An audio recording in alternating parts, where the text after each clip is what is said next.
بسم اللہ الرحمن الرحیم۔ السلام علیکم ورحمۃ اللہ وبرکاتہ۔ محترم ناظرین، یوں تو اللہ تعالیٰ ہر وقت و ہر آن اپنے بندوں کی دعا و فریاد کو سنتا اور ان کی دعاؤں کو قبول کرتا ہے، لیکن کچھ خاص اوقات ایسے ہیں جن میں دعائیں بہت جلد قبول ہو جاتی ہیں اور اپنا اثر خوب دکھاتی ہیں۔ یہاں پر کچھ ایسی ہی مسنون دعائیں بذکار اور ان کے کچھ اوقات بیان کیے جا رہے ہیں۔ سورہ بقرہ آیت نمبر 186 میں اللہ تعالیٰ ارشاد فرماتے ہیں کہ اے نبی صلی اللہ علیہ وسلم، میرے بندے اگر تم سے میرے متعلق پوچھیں تو انہیں بتا دو کہ میں ان سے قریب ہی ہوں، پکارنے والا جب مجھے پکارتا ہے میں اس کی پکار سنتا اور جواب دیتا ہوں، لہٰذا انہیں چاہیے کہ میری دعوت پر لبیک کہیں اور مجھ پر ایمان لائیں۔ یہ بات تم انہیں سنا دو، شاید کہ وہ راہ راست پالیں۔ اللہ تعالیٰ کا فرمان ہے اور تمہارے رب کہتا ہے کہ مجھ سے دعا کرو، میں تمہاری دعائیں قبول کروں گا۔ بے شک جو لوگ میری عبادت کرنے سے خود سری کرتے ہیں وہ بہت جلد ہی ذلیل ہو کر جہنم میں داخل ہوں گے۔ اور رسول اللہ صلی اللہ علیہ وسلم نے اس مذکورہ بالا آیت کی طرف اشارہ فرماتے ہوئے ارشاد فرمایا، دعا عین عبادت ہے، اسی لیے تمہارے رب نے کہا ہے کہ مجھ سے دعا کرو، میں تمہاری دعائیں قبول کروں گا۔ اسی طرح سورہ النمل میں اللہ تعالیٰ فرماتے ہیں، کون ہے جو بے قرار کی دعا سنتا ہے جبکہ وہ اسے پکارے، اور کون اس کی تکلیف رفع کرتا ہے، اور کون ہے جو تمہیں زمین کا خلیفہ بناتا ہے؟ کیا اللہ کے سوا کوئی اور اللہ بھی یہ کام کرنے والا ہے؟ تم لوگ کم ہی سوچتے ہو۔ دعا کی قبولیت کے لیے متعدد اوقات اور جگہیں ہیں جن میں سے ہم کچھ یہاں بیان کر رہے ہیں۔ سب سے زیادہ فضیلت والا ذکر لا الہ الا اللہ ہے اور افضل دعا الحمدللہ ہے۔ ام المومنین ام سلمہ رضی اللہ عنہا سے روایت ہے کہ رسول اللہ صلی اللہ علیہ وسلم نے فرمایا، جب کسی مریض کی عیادت کے لیے یا کسی میت کے جنازے پر جاؤ تو اچھی بات کہو، اس کے لیے دعا مانگو، اس لیے کہ فرشتے تمہاری باتوں دعاؤں پر آمین کہتے ہیں۔ ام المومنین عائشہ صدیقہ رضی اللہ عنہا نے حضرت محمد مصطفیٰ صلی اللہ علیہ وسلم سے دریافت کیا کہ میں شب قدر میں کون سی دعا مانگوں؟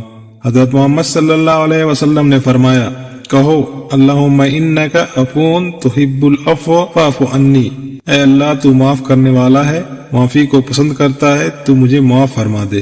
رات کے آخری حصے میں یعنی سحری کے وقت دعا کرنا، اس وقت اللہ تعالیٰ آسمان دنیا تک نزول فرماتا ہے۔ یہ اللہ سبحانہ و تعالیٰ کا اپنے بندوں پر فضل و کرم ہے کہ ان کی ضروریات اور تکالیف دور کرنے کے لیے نزول فرماتا ہے اور صدا لگاتا ہے، کون ہے جو مجھے پکارے تو میں اس کی دعا قبول کروں، کون ہے جو مجھ سے مانگے تو میں اسے عطا کروں، کون ہے جو مجھ سے اپنے گناہوں کی بخشش مانگے تو اسے بخش دوں۔ جابر رضی اللہ عنہ سے روایت ہے کہ رسول اللہ صلی اللہ علیہ وسلم نے فرمایا کہ رات میں ایک گھڑی ایسی ہوتی ہے کہ اس وقت جو مسلمان بندہ بھی اللہ تعالیٰ سے جو بھی بھلائی مانگے گا اللہ تعالیٰ اسے ضرور عطا فرمائیں گے۔ صحیح مسلم۔ اذان اور بارش کے وقت حضرت سہل بن سعد رضی اللہ عنہ سے روایت ہے کہ رسول اللہ صلی اللہ علیہ وسلم نے فرمایا، دو دعائیں رد نہیں کی جاتی، ایک اذان کے وقت، دوسری بارش کے وقت۔ ابو داؤد۔ اذان اور اقامت کے درمیان حضرت انس بن مالک رضی اللہ عنہ سے روایت ہے کہ رسول اللہ صلی اللہ علیہ وسلم نے فرمایا، اذان اور اقامت کے درمیان کی جانے والی دعا رد نہیں کی جاتی۔ لوگوں نے پوچھا کہ یا رسول اللہ صلی اللہ علیہ وسلم، پھر ہم اس وقت کیا دعا کریں؟ آپ صلی اللہ علیہ وسلم نے فرمایا، اللہ تعالیٰ سے دنیا اور آخرت کی عافیت مانگا کرو۔ جب امام والضالین کہے۔ ابو ہریرہ رضی اللہ عنہ سے روایت ہے کہ رسول اللہ صلی اللہ علیہ وسلم نے فرمایا، جب امام آمین کہے تو تم بھی آمین کہو، کیونکہ جس کی آمین فرشتوں کی آمین کے موافق ہو جائے گی تو اس کے پچھلے گناہ معاف کر دیے جائیں گے۔ صحیح بخاری و مسلم۔ جب امام غیر المغضوب علیہم والضالین کہے تو تم آمین کہو، اللہ تمہاری دعا قبول کرے گا۔ صحیح مسلم۔ حالت سجدہ۔ حضرت ابو ہریرہ رضی اللہ عنہ سے مروی ہے کہ نبی کریم صلی اللہ علیہ وسلم نے فرمایا، انسان اپنے رب کے سب سے زیادہ قریب سجدے کی حالت میں ہوتا ہے، اس لیے سجدے میں دعا کثرت سے کیا کرو۔ فرض نماز کے بعد حضرت ابو امامہ رضی اللہ عنہ سے روایت ہے کہ رسول اللہ صلی اللہ علیہ وسلم سے پوچھا گیا کہ کون سی دعا زیادہ قبول ہوتی ہے؟ آپ صلی اللہ علیہ وسلم نے فرمایا، رات کے آخری حصے میں اور فرض نمازوں کے بعد مانگی جانے والی دعا۔ تلاوت قرآن کے بعد حضرت عمران بن حسین رضی اللہ عنہ سے روایت ہے کہ رسول اللہ صلی اللہ علیہ وسلم نے فرمایا، جو شخص قرآن پڑھے اسے چاہیے کہ اللہ سے سوال کرے، اس لیے کہ عنقریب ایسے لوگ آئیں گے جو قرآن پڑھ کر لوگوں سے سوال کریں گے۔ جمعہ کے دن ایک خاص گھڑی۔ ابو ہریرہ رضی اللہ عنہ روایت کرتے ہیں کہ رسول اللہ صلی اللہ علیہ وسلم نے جمعہ کے دن کا تذکرہ کیا تو آپ صلی اللہ علیہ وسلم نے فرمایا، اس دن میں ایک ساتھ ایسی ہے کہ کوئی مسلمان بندہ کھڑا ہو کر نماز پڑھے اور اس ساتھ میں جو چیز بھی اللہ سے مانگتا ہے اللہ تعالیٰ اسے عطا کرتا ہے۔ اور اپنے ہاتھوں سے اس ساتھ کی کمی کی طرف اشارہ کیا، یعنی وہ وقت بہت چھوٹا ہوتا ہے۔ آب زمزم پیتے ہوئے حضرت جابر رضی اللہ عنہ سے مروی ہے کہ نبی صلی اللہ علیہ وسلم نے ارشاد فرمایا ہے کہ زمزم کا پانی جس نیت سے پیا جائے وہ پوری ہوتی ہے۔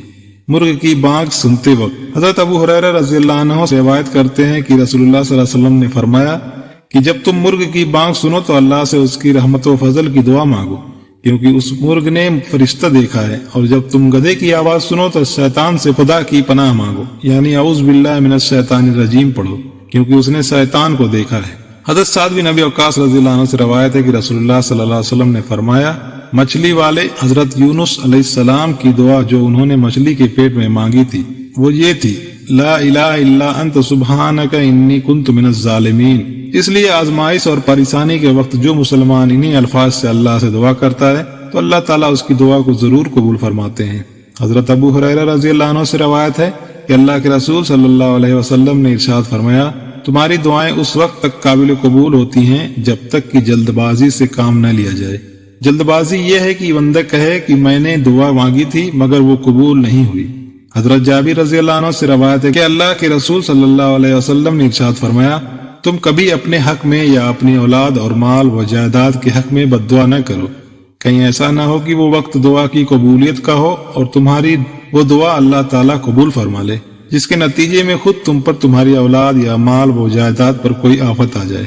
حضرت ابو ہریرہ رضی اللہ عنہ سے روایت ہے کہ رسول اللہ صلی اللہ علیہ وسلم نے فرمایا، جو شخص یہ بات پسند کرتا ہو مصیبت اور تکلیف کے وقت اللہ تعالیٰ اس کی دعا کو قبول فرمائے تو اسے چاہیے کہ وہ خوشی کی حالت میں بھی کثرت کے ساتھ دعا کرتا رہے۔ یہ بات ہمیشہ یاد رکھیں کہ ہر وہ دعا جس کی تعلیم سنت میں موجود ہو، یعنی مسنون دعائیں، وہ ضرور قبول ہوتی ہیں، کیونکہ اللہ کریم سنت کو پسند بھی فرماتے ہیں اور قبول بھی۔ جو چیز سنت میں موجود ہو وہ بھی قبول فرماتے ہیں، اس لیے مسنون دعاؤں کا اہتمام کرنا چاہیے۔ بطور خاص مذکورہ بالا اوقات میں دعائیں ضرور کرنی چاہیے۔ اللہ تعالی ہمیں ان آداب کی رعایت کرتے ہوئے قبولیت دعا کی کامل یقین کے ساتھ خوب دعائیں مانگنے کی توفیق عطا فرمائے، آمین۔ محترم ناظرین کرام، آپ سے گزارش ہے کہ ویڈیو کو شیئر ضرور کریں اور ہمارے دینی و اصلاحی چینل کو سبسکرائب کریں۔ جزاک اللہ خیر۔ اللہ ہم سب کا حامی و ناصر ہو۔